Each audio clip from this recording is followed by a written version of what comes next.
Let's talk about your strategies. हम लोग one by one आपकी प्रीलिम्स, मेंस और इंटरव्यू के ऊपर हम बात करेंगे. ठीक है, लेट्स स्टार्ट विद प्रीलिम्स. आपने प्रीलिम्स के लिए आपकी स्ट्रैटेजी क्या थी?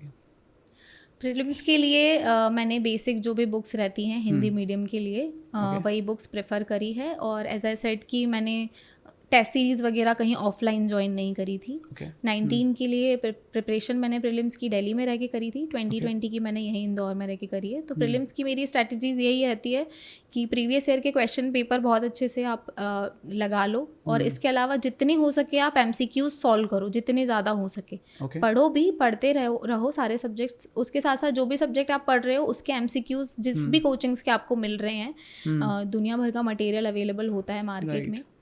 तो वहाँ से किसी 2 या 3 कोचिंग्स के आप खरीद के ले आओ टेस्ट पेपर्स, और अच्छे से टेस्ट पेपर्स लगाओ. और जहाँ पे पुरानी आपकी कोई गलतियाँ रही है, ऐसा होता है ना कि आप कोई टॉपिक पढ़ लेते हो लेकिन उसका क्वेश्चन जब देखते हैं तो फिर वहाँ पे कंफ्यूजन हो जाता है कि इसका आंसर कौन सा हो सकता है. 2 या 3 आंसर लग रहे होते हैं. तो ये जो कमी है, मुझे लगता है MCQ सॉल्व करने से ये हो जाती है कंप्लीट. उसके अलावा I am going to talk about इस टॉपिक पे कि पढ़ना तो इम्पॉर्टेंट है ही है, लेकिन मैंने अपनी लाइफ में ऐसे भी एग्जाम्पल्स अपने दोस्तों के देखे हैं जिसमें आप बहुत अच्छा पढ़ने के बाद प्रीलिम्स में ही परफॉर्म अच्छा नहीं करके आ पा रहे हो. ये चीज़ मैंने अपने भैया से सीखी थी जब मैंने 17 का प्रीलिम्स दिया था. वो UPSC का मेंस दे रहे थे उस समय पे. तो उन्होंने बताया कि प्रीलिम्स के एक दिन पहले प्रॉपर नींद लो. तुम घबरा रही हो और कैसे परफॉर्म करूँगी ये सोच के तुम्हें अच्छा नहीं लग रहा है, नींद नहीं आ रही है, और कल जितना पढ़ा है उसका 100% परफॉर्म करके नहीं आ पाओगी. तो फिर ज़रूरी है कि इसके साथ ही आपको अब प्रॉपर नींद लेनी है. अब तक पढ़ाई हो गई है प्रीलिम्स की, अब पूरा आपको चिल करना है, अच्छे से प्रॉपर नींद लेनी है और सुबह जाके अपना 100% परफॉर्म करके आना है. मेरे 2-3 दोस्त ऐसे रहे हैं जिन्होंने बहुत अच्छी पढ़ाई करी है और प्रीलिम्स में आते हुए क्वेश्चन गलत करके आए हैं, और बहुत सारे एस्पिरेंट्स के साथ ऐसा होता है. तो मुझे लगता है कि वहाँ पे फोकस करने की ज़रूरत है. इसके बाद मेंस की अगर बात करें तो मेंस भी मैंने जैसे कि प्रिपरेशन खुद से ही करी है. हिस्ट्री ज्योग्राफी जैसे वास्ट सब्जेक्ट्स के मैंने नोट्स नहीं बनाए थे. मुझे लगता था कि जो चीज़ें मैं बुक्स से ही पढ़ सकती हूँ या नोट्स से पढ़ सकती हूँ, उनके नोट्स नहीं बनाऊंगी. बहुत से बच्चे बनाते हैं, सारे सब्जेक्ट्स के नोट्स बनाते हैं, बट मैंने नहीं बनाए थे. तो मैंने निर्माण आयस की बुक्स से और दृष्टि की ही बुक्स से मैंने मेंस के सब्जेक्ट पढ़े. इसके अलावा जहाँ मुझे नेसेसरी लगता था कि कुछ चीज़ें या किसी की चीज़ के प्रकार पूछे या कुछ पूछा है, और 5 प्रकार हैं जिससे मुझे बार बार पढ़ने के बाद भी वो 3 ही याद रह जा रहे हैं, बाकी 2 याद नहीं हो रहे हैं. तो इनके ज़रूर मैं नोट्स बना लेती थी कि इनको मैं लिख लूँगी, और कभी भी भूल रही हूँ तो जल्दी से मैं अपने नोट्स खोल के देख लूँगी. और मेरे साथ ऐसा रहता था कि मुझे ऐसे टाइप्स और किसी भी चीज़ के याद नहीं होते थे, तो मैं अपनी कुछ ट्रिक्स बना लेती थी. कोई स्टोरी बना लेती थी, कोई ट्रिक बना लेती थी, और उसको उस ट्रिक के थ्रू मैं याद कर लेती थी. फर्स्ट और सेकेंड पेपर के लिए मैंने यही किया. थर्ड पेपर में मैंने नोट्स बनाए थे. मैं साइंस स्ट्रीम से रही हूँ, स्टिल मेरा मतलब मन में ये रहा कि थर्ड पेपर बहुत डरावना है, और लगता है ये सब बच्चों को थर्ड पेपर से डर लगता है. 2020 में जिस टाइप का थर्ड पेपर आया साइंस का, तो सब बच्चे उससे बहुत ज़्यादा डरे हुए हैं. तो मुझे लगता है कि उसके लिए आपको अपने नोट्स बना लेने चाहिए, क्योंकि मेरा फिजिक्स से मास्टर्स था, तो मैंने सबसे पहले फिजिक्स के ही नोट्स बनाए. और केमिस्ट्री से मुझे बहुत ज़्यादा डर लगता था, जैसा मैंने बताया कि केमिस्ट्री मैंने छोड़ दिया था 12th के बाद ही. तो फिर फिजिक्स, केमिस्ट्री, बायोलॉजी के मैंने नोट्स बनाए बहुत अच्छे से.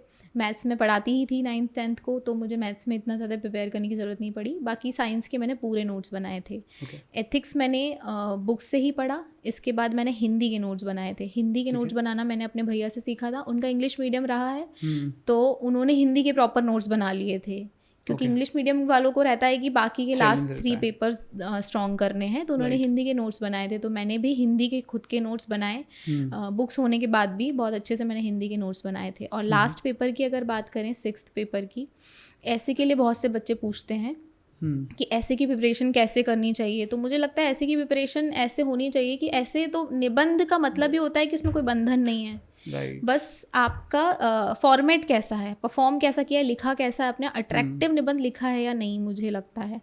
तो मैंने दृष्टि में निबंध की क्लासेस अटेंड करी थी. विकास दिव्यकीर्ति सर की 14 डेज की क्लासेस होती है. उनकी लाइव क्लासेस में एडमिशन बहुत मुश्किल से मिल पाता है.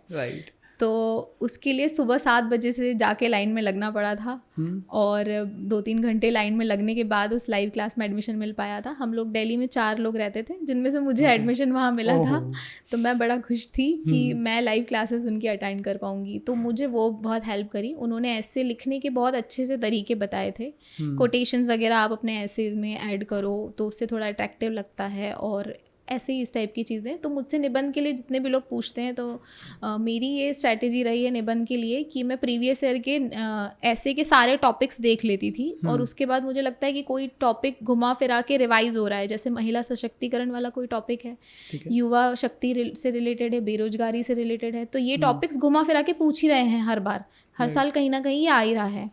तो एक पतली सी मैंने निबंध की कॉपी बनाई थी और उसमें मैं हर एक टॉपिक के 10-12 कोटेशंस गूगल से निकाल के, गूगल भगवान है हमारे, सब मिल जाता है वहाँ पर, तो गूगल से मैं टॉपिक्स निकाल लेती थी, कोटेशंस निकाल लेती थी अच्छे ईजी, जो मुझे ईजिली याद हो जाए, मैं भूलूँ नहीं, और उनको मैं याद कर लेती थी। तो इससे ये हेल्प हो जाती कि महिला सशक्तिकरण पे अगर कोई निबंध आया है, मेरे पास कोटेशंस ऑलरेडी हैं, मैं उनसे निबंध की शुरुआत कर दूंगी, मेरा ऐसे ऑलरेडी अट्रैक्टिव हो जाएगा।